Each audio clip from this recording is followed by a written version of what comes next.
and thank you for joining me on this course, which is going to give you 5 fundamental elements of watercolour painting. If you're an absolute beginner, then this is the place to start. This will give you good habits.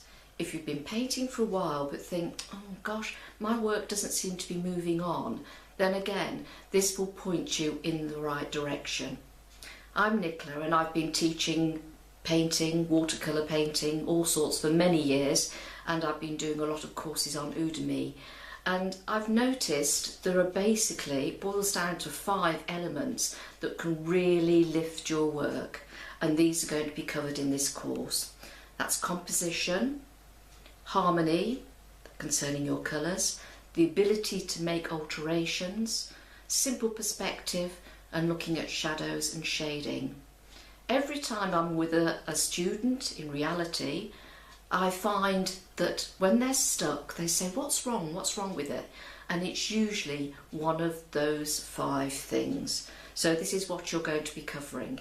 So it's a great place to start, and it's a great place to refresh and revive your existing work.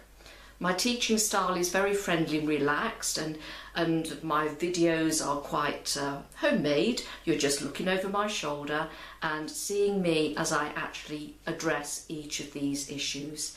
So I hope that gives you more information of what the course involves. There really is nothing more to add, except that if you don't do any other course, do this one. It's short, it's sweet, but it's jolly valuable. Enjoy it.